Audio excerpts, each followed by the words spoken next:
السلام علیکم ناظرین، میں سیدہ ظاہرہ عابدی آپ کی میزبان آج آپ کی خدمت میں اپنا افسانہ پیش کر رہی ہوں۔ یہ بہن بھائی کی محبت کے اوپر ہے اور اس کا عنوان تو ہے ویر میرا، لیکن اس کا سرنامہ ہے دیساندہ راجا میرے بابل دا پیارا۔ شروع کرتی ہوں۔ بسم اللہ الرحمن الرحیم۔ رب اشرح لی صدری ویسر لی امری واحلل عقدۃ من لسانی یفقہوا قولی۔ ایک شام جب دونوں وقت گلے مل رہے تھے، لالا فدا حسین نے دعا کے لیے ہاتھ اٹھائے۔ اے میرے سونے ربا، موسیٰ نبی نے تیرے حضور ایک بیٹی کی دعا مانگی تھی تو نے انہیں بیٹی عطا کر دی۔ دیکھ میرے ربا، میرا آنگن بٹیا بنا کتنا سونا لگتا ہے۔ اگر تو مجھے بھی ایک بیٹی عنایت کر دیتا، تیرے خزانے میں کون سی کمی ہو جاتی۔ خدا سے شکوہ آنکھوں سے دو گرم آنسو بن کر اس کے گالوں پر ڈھلک آیا، جنہیں اس نے کندھے پر پڑے ہوئے انگوچھے سے صاف کیا اور ٹھنڈی سسکاری بھر کر نماز پڑھنے مسجد چلا گیا۔ شکوہ تھا، دعا تھی یا قبولیت کی گھڑی تھی، خدا نے سن لی اور اس کے اکلوتے بیٹے علی حسن سے ٹھیک 10 برس کے بعد گلابی گالوں اور سنہرے بالوں والی ایک گڑیا برس بھر کے اندر اس کے آنگن میں اتر آئی۔ علی حسن کے لیے وہ دن زندگی کا سب سے بڑا خوشیوں بھرا دن تھا۔ اس نے اپنی بہن کا نام مدیحہ خود اپنی پسند سے رکھا۔ پھر علی حسن کی چاہت کا مرکز مدیحہ بڑے ہوتے ہوتے پورے گاؤں کی آنکھ کا تارا مدو بن گئی۔ لالا فدا حسین کے پڑوسی لالا منیر کی بیٹی ریشم تھی تو مدو سے 4 سال بڑی، لیکن ان میں دوستی ایسی ہوئی کہ عمر کا فرق نہ رہا اور وہ ایک جان دو قالب ہو گئیں۔ وقت گزرتا رہا۔ اب ریشم کی ماں کو اس کے ہاتھ پیلے کرنے کی فکر تھی اور علی حسن وطن کے لیے مر مٹ جانے والے جانثار سرفروشوں کی فہرست میں اپنا نام لکھوا کر گھر سے دور جا چکا تھا۔ مدیحہ 12 برس کی تھی۔ ایک دن سے پہر کی ڈھلتی دھوپ میں دھول کا مرغولا اڑاتی ہوئی فوجی جیپ گاؤں میں داخل ہوئی اور ایک مکان کے آگے جھٹکے سے رک گئی۔ اس میں بیٹھے ہوئے فوجی جوانوں میں سے ایک نوجوان مستعدی سے باہر نکلا۔ اس نے اپنے ساتھیوں کو سلیوٹ کیا اور جیپ تیزی سے اپنے اگلے مستقر پر روانہ ہو گئی۔ نوجوان نے دروازے کا پردہ اٹھایا اور گھر کے اندر داخل ہو گیا۔ اس نے گھر کے اندر نظر دوڑائی۔ گھڑوچی کے پاس لالا فدا حسین پانی پی کر کٹورا مٹکے پر اٹھا رہے تھے۔ وہ باپ کی طرف بڑھا اور سلام کر کے قدم بوسی کے لیے جھک گیا۔ فدا حسین نے بیٹے کو دعائیں دیں، اللہ تینوں لمبی زندگانی دیوے، پر یہ تو بتا دلداریا کہ تو نہ یہ بے وقت کیسے آ گیا ہے، خیر تو ہے نا؟ ہاں ابا جی، سب خیر ہے۔ علی حسن نے اپنی ٹوپی سر سے اتار کر دیوار میں لگی کھوٹی پر ٹانگ دی اور چارپائی پر بیٹھ کر بوٹ کے تسمے کھولتے ہوئے بولا، اگلے گاؤں میں لالا ادریس کے بیٹے کی شادی ہے۔ اس کا دوسرا بیٹا ہمارے ساتھ ہی ہوتا ہے۔ ہم سب دوست شادی کا ہلا گلا کرنے آئے ہیں، بس چند روز کے لیے۔ اسی نے ہماری چھٹی بھی منظور کرائی ہے۔ یاری دوستی میں تو سب کچھ نبھانا ہوتا ہے نا؟ سب خیر ہو۔ فدا حسین نے دونوں ہاتھ اٹھا کر دعا دی۔ بیٹے نے نگاہ گھر میں چاروں طرف دوڑائی اور باپ سے پوچھا، ابا جی، اماں میری مدو کہاں ہیں؟ پتر، وہ تیری خالہ صفیہ کے یہاں گئی ہیں۔ صفیہ اور اس کی بیٹی سنوبر آئی تھی، جاتے جاتے ان کو بھی ساتھ لے گئی، اب تو بس آتی ہی ہوں گی۔ تو بتا، میں تیرے لیے کچھ روٹی پانی لاواں؟ تیری ماں نے آج سرسوں کا ساگ کچے لہسن کی خوشبو دے کر بنایا ہے۔ نہیں ابا جی، میں کھانا کھا کر آیا ہوں۔ اس نے بوٹ اتار کر چارپائی کے نیچے رکھ دیے۔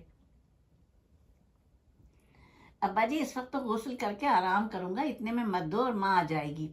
وہ اپنے کپڑے کندھے پر ڈال کر غسل خانے جانے لگا تو فدا حسین نے کہا، اچھا پتر، میں ذرا تیرے چاچے بشیر کی بیٹھک ہوا ہوں، بشیر 2 دفعہ آ چکا ہے مجھے بلانے۔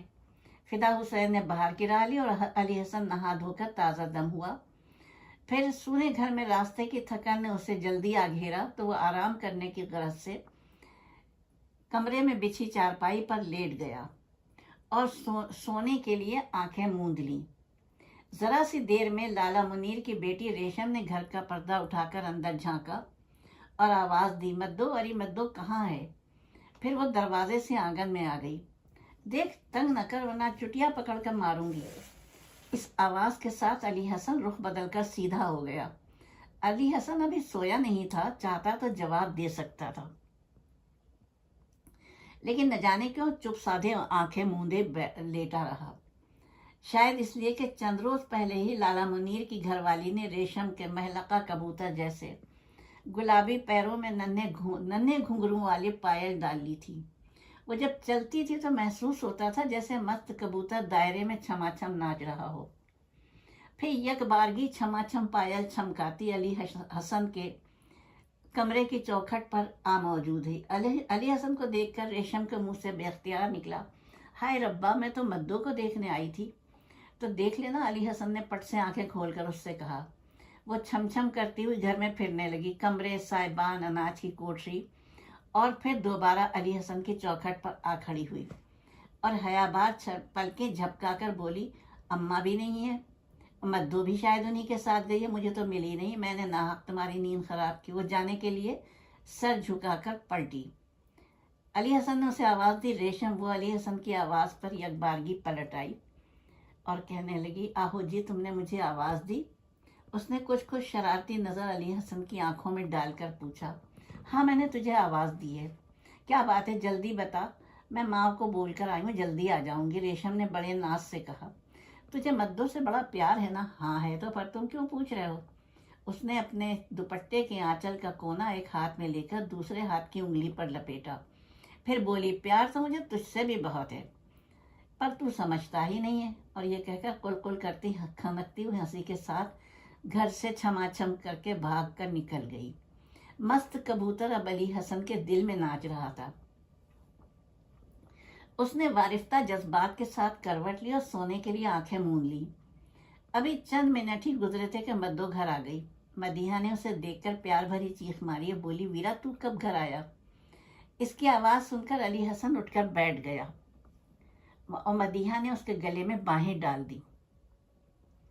کب آیا ویرا، بول نا، اس نے بڑے ناز سے بھائی سے پوچھا۔ بس تو گئی اور میں آیا، اس نے بہن کے سر پر پیار سے چپت لگائی، پھر ہنستے ہوئے بولا، ابھی گھنٹہ ڈیڑھ ہوا ہے، اگر تو ابھی بھی نہیں آتی میں تجھے لینے خود آ جاتا، تیرے بنا سونا گھر مجھے کاٹنے کو آ رہا تھا۔ اور ہاں سن، ریشم تجھ سے ملنے آئی تھی، دیکھ میں تو تجھی سے باتیں کیے جا رہا ہوں، یہ بتا ماں کہاں ہے؟ ویرا، ماں تو گلی میں شاداں کی ماں کے پاس چلی گئی ہے، میں گھر آ گئی، کہو تو بلا لاؤں؟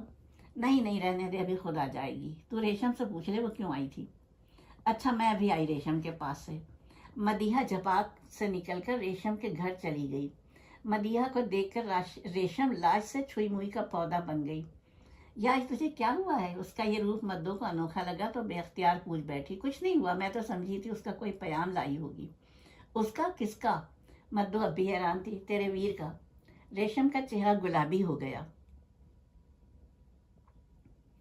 اس نے تو مجھ سے کچھ نہیں کہا، مدو بے وقوفوں کے انداز میں بولی۔ تو اب جا اور پوچھ کرا وہ کیا کہتا ہے۔ مدو بھائی کے پاس آ گئی اور معصومیت سے بولی، ویرا، ریشم تم سے کچھ کہہ کر گئی ہے؟ علی حسن بہن کی بات پر چوکنا ہو گیا اور بولا، مجھ سے نہیں تو۔ اچھا، مدو معصومیت سے پلکیں جھپکنے لگی، وہ تو کہہ رہی تھی میں تیرے ویر سے پیار کرنے لگی ہوں اور میں نے اس کو بتا بھی دیا ہے، اب وہ تمہارے جواب کا انتظار کر رہی ہے۔ اچھا تو جا کر اسے بلا کر لا، ابھی اس کا دماغ ٹھکانے لگاتا ہوں، علی حسن نے مصنوعی غصے سے کہا، اور مدو سچ مچ اسے بلانے چلی گئی۔ وہ مدو کے پیچھے پیچھے چوروں کی طرح چلی آئی۔ جا مدو، میرے لیے ذرا چائے تو بنا لا، علی حسن نے بہن کو باورچی خانے میں بھیج دیا۔ ریشم ڈری ہوئی بلی کی طرح سر جھکائے اس کے سامنے کھڑی تھی۔ وہ بھی چارپائی سے اٹھ کر کھڑا ہوا تو وہ سہم کر ایک قدم پیچھے ہٹ گئی۔ پیار کرنے والے پیچھے نہیں ہٹتے ہیں۔ ریشم میرا جواب لیے بغیر ہی چلی گئی، تو نے مجھ سے پوچھا بھی نہیں۔ علی حسن کی بات بیچ میں روک کر وہ بولی، اسی لیے تو مدو سے کہلوایا تھا۔ وہ ڈری ہوئی تھی۔ بچوں سے ایسی باتیں نہیں کرتے ہیں بے وقوف۔ مگر اس سے پہلے کہ وہ کچھ اور کہتی، ماں کی آہٹ ملنے پر وہ بھاگ کر مدیحہ کے پاس آ گئی۔ علی حسن صرف چند روز کے لیے آیا تھا، لیکن ان چند روز کے اندر ہی اس کی ماں نے ریشم کے چہرے پر آیا ہوا حجاب اور ریشم کے آنے پر علی حسن کی وارفتگی دیکھ کر اندازہ لگا لیا کہ اب بیٹے کا گھر بسانا ہے۔ سو وہ بیٹے کی خوشی سو جان سے عزیز کر کے جھولی پھیلا کر لالا منیر کے گھر ریشم کو مانگنے آ گئی۔ علی حسن کے گھر بہاریں اپنا جوبن لے کر اتر آئی تھیں۔ ڈھولک کی تھاپ پر مدیحہ کی سکھیاں شادی بیاہ کے گیت الاپ رہی تھیں۔ پھر انہوں نے گانا شروع کیا، دے ساندا راجا میرے بابل دا پیارا، امبڑی دے دل دا سہارا، نی ویر میرا گھوڑی چڑھیا۔ گاؤں کی بڑی بوڑھی عورتیں رسم و ریتوں کو پورا کرنے میں لگی تھیں۔ پھر سندل کے 7 چھاپے دیوار پر لگنے کے ساتھ ہی علی حسن کے ہاتھ پر مہندی سجائی گئی، اپٹن کا زرد جوڑا پہنا کر کلائی میں لچکے گوٹے گھنگروؤں سے سجا ہوا پیلے رنگ کا کنگنا مدیحہ نے پہنایا، اور ریشم اس کے گھر میں روشنی بن کر آ گئی۔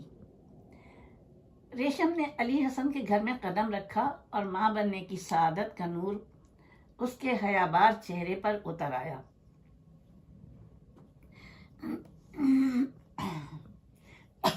گلا خراب ہو رہا ہے۔ اب علی حسن جلدی جلدی گھر آنے کی کوشش کرتا۔ مدو اور ماں ریشم کو چھوئی موئی کا پودا سمجھ کر اس کا خیال کرتی۔ فدا حسین گھر میں پھلوں کا ٹوکرا ہر وقت بھرا رکھتا۔